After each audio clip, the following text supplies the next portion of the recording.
and welcome to another installment of Liberty Nation Swamponomics videocast. I'm Andrew Moran, Ellen's economics correspondent. Each week, I dive into the morass of top economic news stories and fish out compelling narratives, or I retrieve fallacies that have been accepted as conventional wisdom by the swamp creatures for years. This week, the case against student loan debt relief. Today, United States federal and private student loan debt totals $1.6 trillion. Before Christmas, President Joe Biden gave a gift to the millions of young Americans who possess lots of education debt. He extended the pause on student loan repayment until May 2022. As Liberty Nation's Keelan Ferris recently reported, many emitted a sigh of relief, but others were wondering, why can't he just wipe out up to $50,000 in student loan debt for graduates? He is the president after all. It might seem tempting on the surface to forgive the immense amount of student loan debt, but this is a policy blunder that is unfair to the millions of Americans, particularly the poor and those who did not attend college. The first issue is that subsidizing debt reduction, or student loan debt reduction in that case, is regressive. According to data from the Federal Reserve Survey of Consumer Finances, the highest income 40% of households accounted for 60% of outstanding education debt and made 3/4 of the payments. At the same time, the same data show that the lowest income 40% of households owned fewer than a fifth of outstanding debt and made only 10% of the payments. Additionally, Fed data found that households with graduate degrees held 50% of the outstanding debt, and 3% of households with doctorate or professional degrees owned a fifth of the college debt. Put simply, according to the Chicago Booth, the second oldest business school in the United States today, concurred that student loan debt relief is, quote, net regressive. The second factor, according to the former director of the National Economic Council in the Obama administration, Larry Summers, is that it would add to inflationary pressures. In other words, it would be additional money injected into the economy, chasing too fewer goods.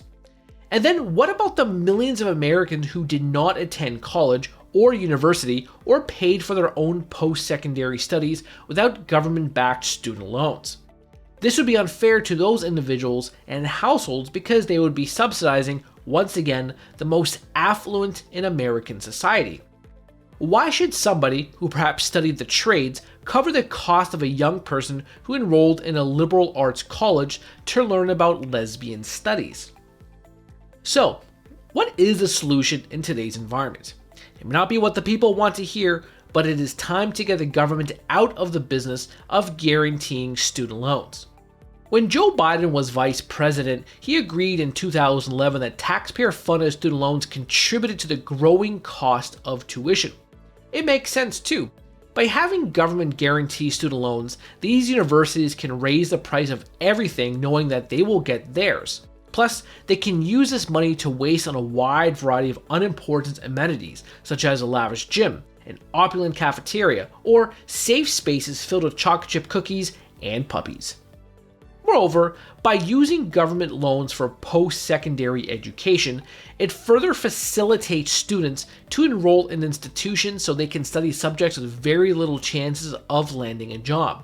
Medieval poetry, interpretive dance, or everyone I don't like is a white supremacist studies. Instead, if it were a market-based function, more young people would gravitate or attend college to study in-demand fields, be it computer engineering or medical technology.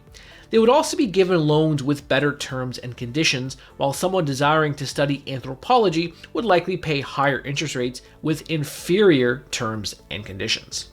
But this will not happen in today's world. More jurisdictions will offer free tuitions, so kids can learn about topics that are not based in reality or they are not suitable for today's economy. In other words, Billy from Boston will have a master's in women's studies, while Brian from Beijing will have a master's in information systems. Who will win? That's it for me today. Please read my full Swamponomics column where I dive into Netflix and Sell, the Fed's new report on a digital dollar, and the International Monetary Fund warning about the end to easy money. Thank you. We're doing it for real, really real. Liberty Nation. And Jeff Charles, contributor for LibertyNation.com. I think we're starting to make an impact. Liberty style, fight for freedom. Hole, sponsored by Liberty Nation for Guess what? Thursday. Mentioned by Dan Bongino, Rasmussen, Jordan Peterson, and I others. can do it again if you want me to. Cited in Mark Levin's American Marxism. I think we're starting to make a really big impact. Get noticed. We're doing it. Rock on. I'm gone.